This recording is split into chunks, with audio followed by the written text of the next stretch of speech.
Ask a Gen X man how he feels. Go ahead. Just ask.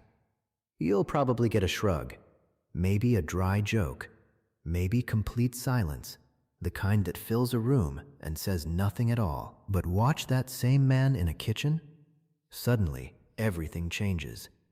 Watch him wake up before sunrise on a Saturday.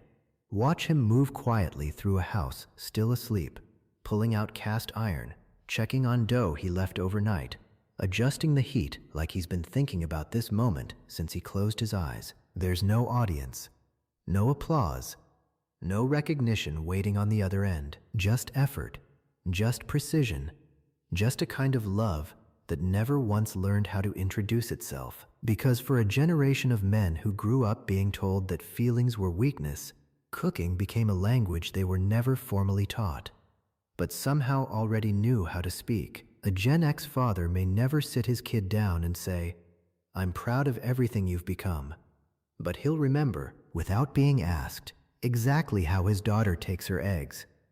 He'll drive 40 minutes to find that one specific hot sauce his son mentioned once, 6 months ago. He'll stay up past midnight perfecting a birthday cake for someone who would have been happy with anything from a box.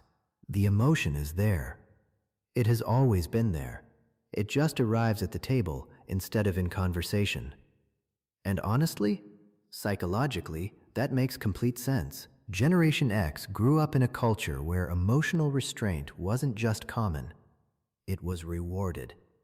Boys who cried were told to toughen up. Boys who admitted fear were taught that exposure was the same as failure. Affection, if it existed at all, was implied, expected, never explained. So they adapted. The way people always adapt when direct communication feels dangerous, they found a side door. For many of these men, cooking became that side door. No vulnerability required, no awkward pauses, no risk of saying the wrong thing and watching someone's face fall. Just heat and timing and the quiet satisfaction of feeding someone well. And what's strange, what nobody really talks about, is how powerful that silence can feel when you're on the receiving end of it. When someone who never says "I love you" hands you a bowl of something they spent 3 hours making specifically for you, you feel it. Maybe more than words could have carried anyway. But there's another layer here, one that goes beyond emotion. Many Gen X men reached adulthood at a strange historical moment, when the old definitions of masculinity were visibly crumbling, but nothing solid had replaced them yet.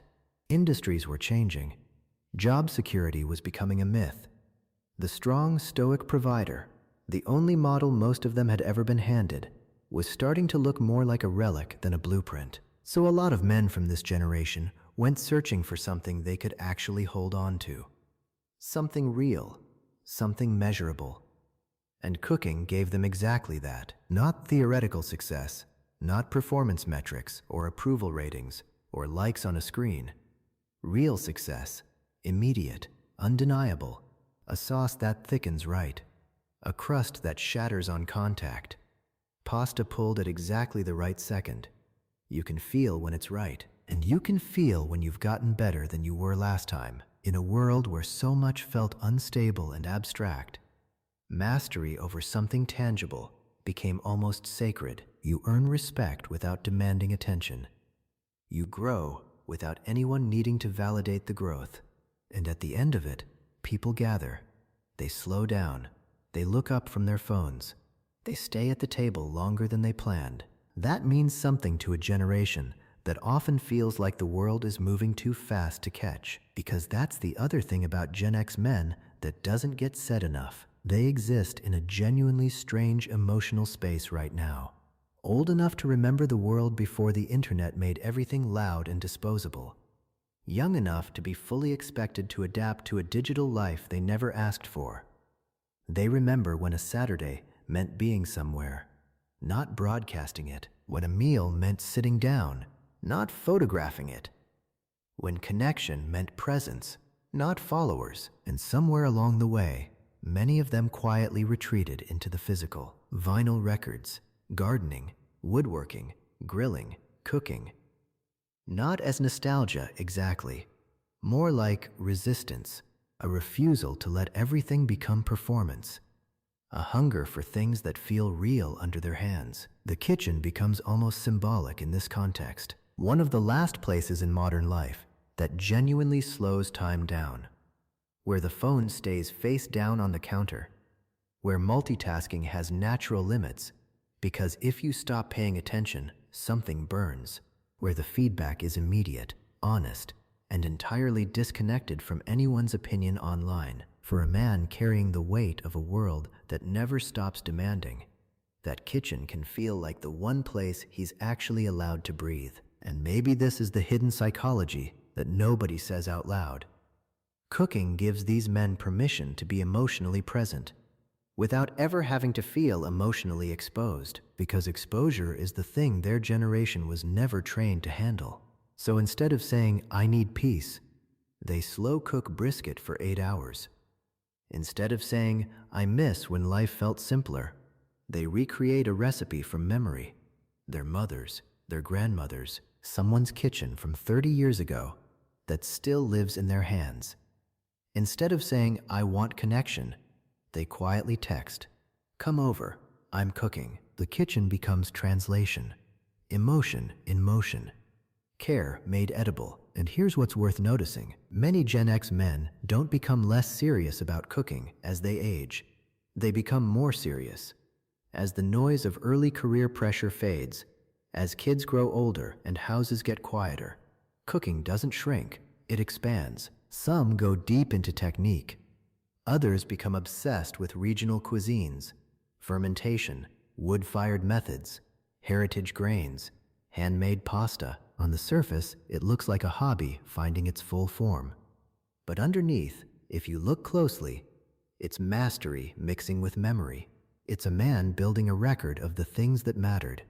It's a way of preserving meaning in a world that seems designed to make everything feel temporary, because cooking does something rare.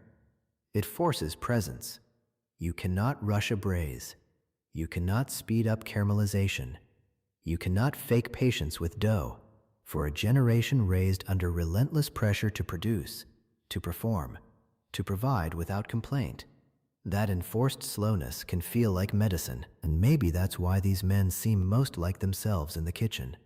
Most relaxed, most open, most fully there. Not because cooking solves the deeper things, but because for a little while, an hour, maybe 2, life becomes understandable again. You take raw ingredients, you apply heat and patience and attention, and eventually, something nourishing comes out the other side. Maybe that's the real reason, not just the food, not just the craft, but what it mirrors, the life many of these men quietly wish they'd been taught earlier. That emotions aren't weaknesses to be buried. They're ingredients to be worked with. That warmth isn't something you have to earn the right to show. That quiet effort, consistent, unhurried, unglamorous quiet effort, is one of the most powerful things a person can offer another human being. And that sometimes the strongest version of love isn't spoken. It doesn't need to be announced. It doesn't need applause. Sometimes it's just set down gently on a table in front of someone you care about. And that's enough. That has always been enough.